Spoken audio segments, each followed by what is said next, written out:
भाई फाइनली इतने लंबे इंतजार के बाद सलार मूवी रिलीज हो चुकी है और इस फिल्म का इंतजार केजीएफ यूनिवर्स का हर एक फैन कर रहा था। अब यार फिल्म तो बहुत ही ज्यादा अच्छी है, यहाँ पर की एक्शन सीक्वेंसेस की तो बात ही मत करो भाई, प्रभास ने सीधे हाथ पैर ही काटे हुए हैं। लेकिन इन सब में सलार इतनी तेजी से आगे बढ़ती है कि इसके एंड के पहुंचते ही हम पूरी घटनाओं को ही भूल जाते हैं। खैर चिंता लेने की जरूरत बिल्कुल भी नहीं है, इस वीडियो में सारी चीजों को एक्सप्लेन किया जाएगा, एक एक स्टोरी के सेगमेंट को आपको डिटेल तरीके से सुनाया जाएगा। तो हाँ यार बिना दो बातों ज्यादा किए करते हैं इस मूवी एक्सप्लेनेशन की शुरुआत।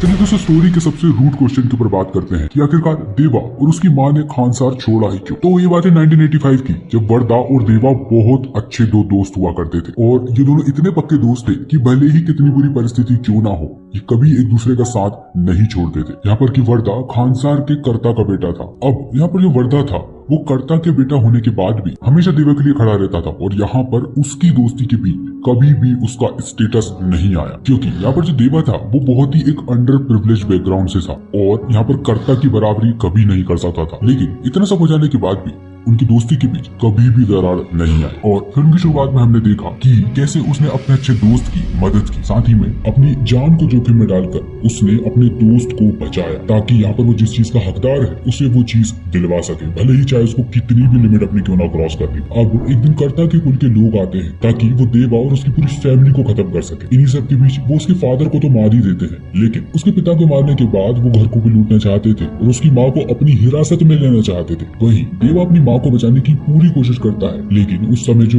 रॉयल गार्ड्स थे उनको ये परमिशन बिल्कुल भी नहीं थी कि वो अपनी इच्छा अनुसार कोई एक्शन को ले ले। साथ ही में यहाँ पर ऐसा भी रिवाज था कि मुखिया को मारने के बाद वहाँ से उस घर की जो महिला थी उसे लेकर जाया जा सकता था और उनके साथ अपनी इच्छा अनुसार व्यवहार भी किया जा सकता था। अब ये सब चीज चली रही होती है तभी वरदा वहाँ पर आता है और यहाँ पर सोल्जर से कहता है कि वहां से हट जाओ। तभी हमको इस आर्मी के लीडर सहमत बिल्कुल भी नहीं दिखते, जो कि रंगा के फादर हैं और ये रंगा के फादर को भी हम थोड़ी देर बाद डिस्कस करने वाले हैं, जिनके बारे में दोस्तों को बाद में पता चला कि इनको रंगा का फादर कहा जा रहा है, जो कि इस बात से बिल्कुल भी सहमत नहीं थी। अब उनकी आज्ञा का पालन करने के लिए वरदा ने उसे एक क्षेत्र का प्रभारी बना दिया, साथ ही में उन्हें सरदार का एक विधायी पद भी दे दिया। मतलब इस जगह पे सरदार का मतलब देखा जाए तो वो हेड ऑफ देयर टेरिटरी होगा। अब यहाँ पर रंगा के फादर को वरदा ने सरदार तो बना दिया, लेकिन इस चीज से क्या नुकसान होने वाला था इस चीज का उसको बिल्कुल भी अंदेशा नहीं था। अब हमको ये भी पता चलता है कि आखिरकार ऐसा उसने क्यों किया, क्योंकि यहाँ पर दोस्त की जान बचाने के लिए उसे ऐसा करना पड़ा। अगर उस समय वो ऐसा नहीं करता तो शायद उसकी फैमिली आज जिंदा नहीं बचती,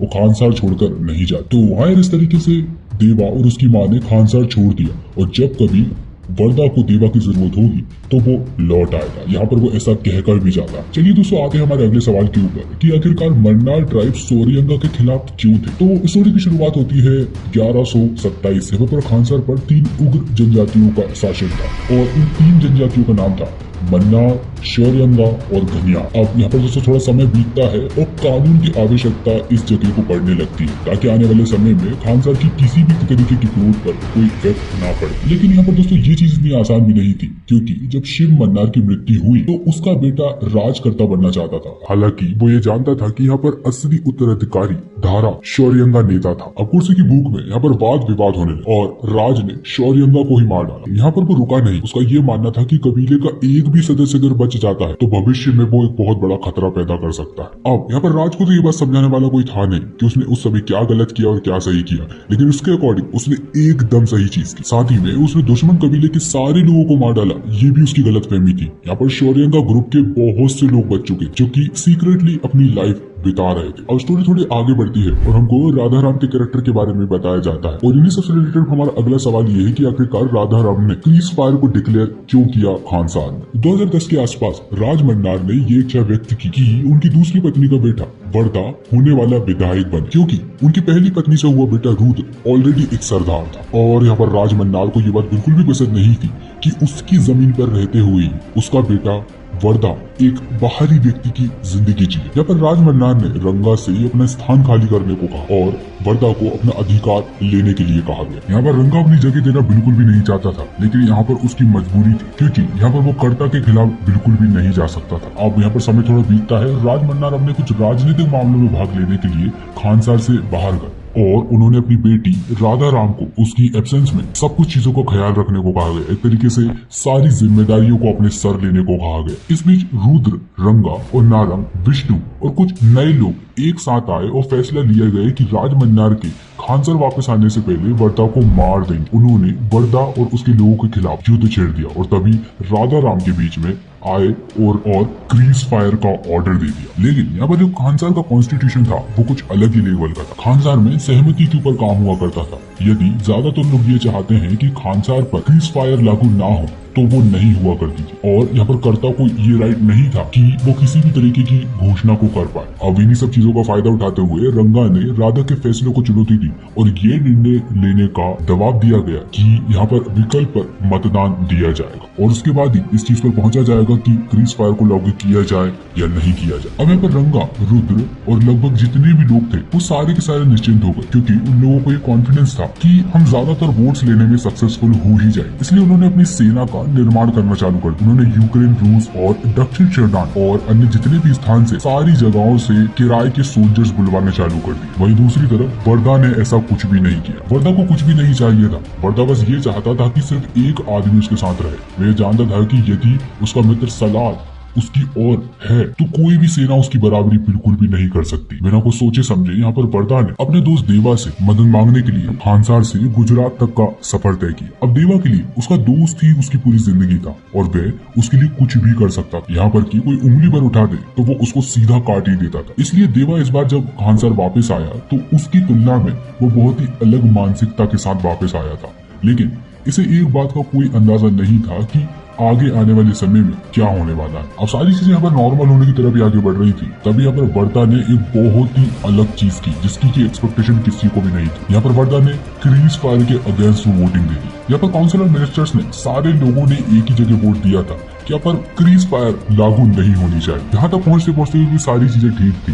यहाँ पर दोनों के जो मत थे वो बराबर हो चुके थे। तभी यहाँ पर वर्दा को वोट डालने के लिए बुलाया गया और यहाँ पर वर्दा ने क्रीज फायर के अगेंस्ट वोटिंग की। अब सब लोगों का यही मानना था कि वर्दा यहाँ पर क्रीज फायर की फेवर में ही वोटिंग देने वाला क्योंकि यहाँ पर उसका पूरा जीवन दांव पर लगा हुआ था। लेकिन यहाँ पर चौंकने वाली बात दोस्तों ये है कि उसने क्रीज फायर को हटाने के लिए मतदान दिया। अब यहाँ पर वर्दा और देवा ने मिलकर बहुत सारे लोगों की जानें भी ली और जितने भी जो भाड़े के सोल्जर्स थे ना सारे लोगों को मार डाला। और इन्हीं सबके बीच वर्दा ने अपनी रियल इंटेंशंस को देवा को बताया कि वो किस तरीके से खानसार पर पूरे तरीके से राज करना चाहता है। दूसरे शब्दों में कहा जाए तो यहाँ पर वर्दा खानसार का कर्ता बनना चाहता है। अब देखने वाली बात दोस्तों ये थी कि वर्दा उस चीज को गुस्से में हासिल करना नहीं चाहता था। वह इस सब चीज को लालच के अंडर हासिल करना चाहता था। अब यहाँ तक की तो बात है कि देवा उसके साथ ही खड़ा हुआ था। लेकिन आने वाले समय में क्या होने वाला है क्या नहीं ये तो भाई पार्ट 2 में ही पता चलने वाला। खैर यहाँ पर समय आता है देवा के ऊपर वापस आने का।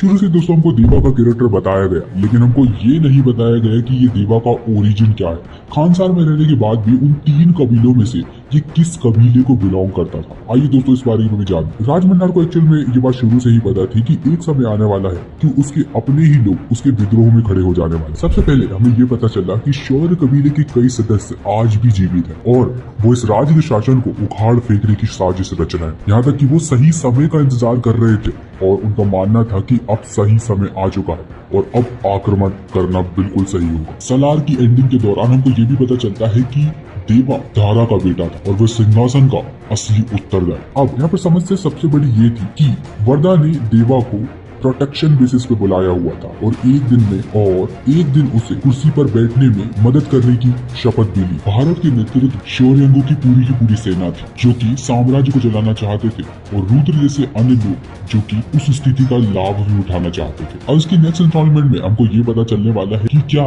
देवा अपनी प्रतिज्ञा पर खरा उतरेगा या आने वाले समय में उसका हृदय परिवर्तन हो जाएगा या फिर आने वाले समय में ऐसा भी हो सकता है कि वो अपने दोस्त के खिलाफ जाकर खानसार पर कब्जा कर ले। अब यार देवा और वर्दा किस तरीके से कट्टर दुश्मन बन गए ये भी एक बहुत बड़ा सवाल है और इस सवाल का जवाब देना बहुत ज्यादा जरूरी। तो फिल्म की शुरुआत में दोस्तों हमने देखा कि 2017 में देवा और वर्दा एक बहुत ही बड़े दुश्मन में तब्दील हो चुके हैं और हमें ये कभी नहीं दिखाया गया कि 2010 से 2017 के बीच आखिरकार क्या हुआ था। ऐसा कहा जाता है कि सबसे अच्छे दोस्त अगर दुश्मनी पर उतर आए तो वो उतने ही बड़े दुश्मन भी बन सकते हैं और कुछ ऐसा ही वर्दा और सलार के बीच में भी हुआ हो। हमने देखा कि कृष्णकांत की बेटी आद्या भारत वापस आई और राजमन्नार की बेटी राधा ने उसका अपहरण कर लिया। कृष्णकांत एक समय में मन्नार कबीले के लिए काम किया करते थे, लेकिन किसी अज्ञात कारण से वे छिप गए और भारत छोड़ दिया, क्योंकि उन्हें पता था कि वो सुरक्षित बिल्कुल भी नहीं है। राधा देवा को ढूंढना ही चाहती थी और वे जानती थी कि अगर वो आद्या का अपहरण करता है तो वो जहाँ पर भी छुपा हुआ है वो निकलकर बाहर जरूर आएगा। अब राधा की जो स्ट्रेटेजी है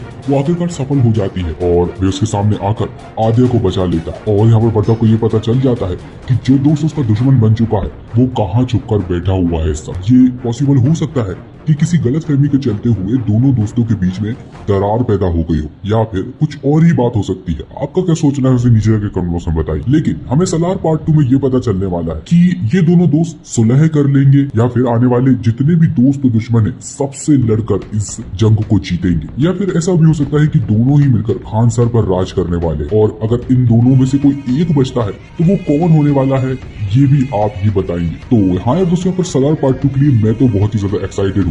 आप कितने एक्साइटेड है इसे नीचे के कमेंट्स में बताइए। और यही हमारा वीडियो भी एंड होता है। बाकी एनिमल में ये जो पूरा रणबीर कपूर आपको दिख